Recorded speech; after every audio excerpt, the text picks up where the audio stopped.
Troisième dimanche du carême, année C. La confiance de Dieu en nous.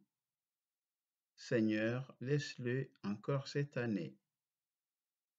Dieu est patient, mais le temps presse. Toute personne doit se convertir, se tourner vers Dieu.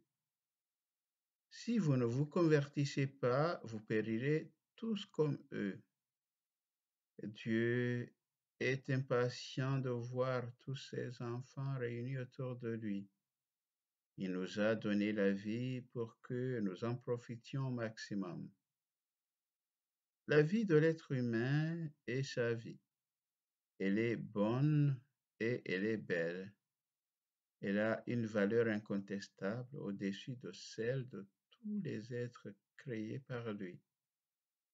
L'être humain est intelligent, il est inventif, il est lui-même créateur, il est à l'image de Dieu.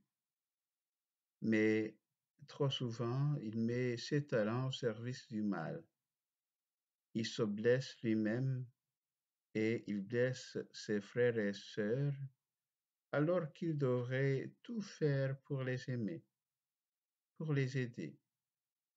Il provoque à ce moment-là la patience de Dieu. Il le rend impatient et celui-ci le met en garde comme un bon papa qui dit à son enfant, ne touche pas, tu risques de te brûler les doigts.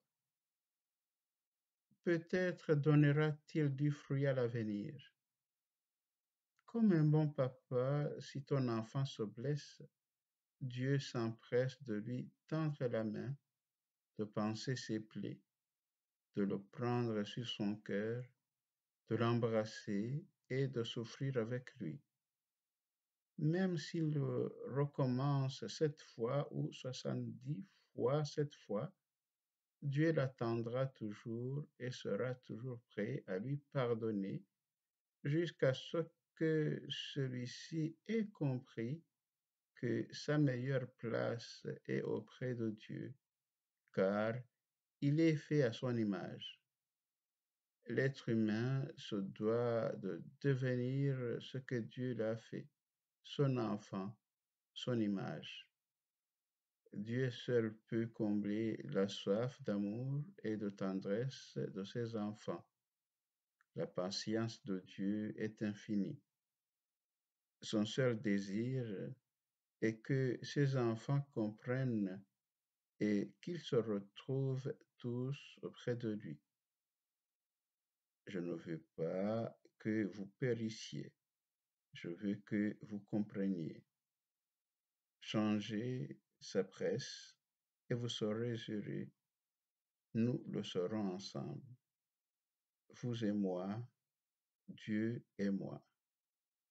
La conversion du cœur est souvent le seul chemin vers la réconciliation et la réconciliation est le chemin vers la paix. Répondons à la main de Dieu tendue vers nous. Prions le Seigneur. Seigneur, est-ce la gravité et le nombre de nos malheurs qui font la profondeur de nos blessures, ou plutôt ce silence qui nous infecte jusqu'au doute, l'absurde qui suinte de nos souffrances? Une tour s'écroule ici, un massacre survient là, et d'aucuns se demandent où tu es en tout ça. Tu te révèles à Moïse comme celui qui est, surtout en tout ce qui ne dépend de rien. Quelle raison exige de ta part à qui aurais-tu à te justifier? Ton silence n'est pas une marque d'absence, mais plutôt de ta patience à notre égard. L'adversité nous saisit, notre conscience nous accuse, nos pères grimacent, le hasard nous nargue, nos forces nous déshéritent, mais ta grâce nous suffit. Fais que les peines d'autrui puissent avoir pour le reflet une compassion soustraite à nos jugements, un regard où le mépris est absent, de même que ta miséricorde soit accordée sans égard pour l'ampleur de nos manquements, mais selon l'espérance qui s'apprête à la recevoir.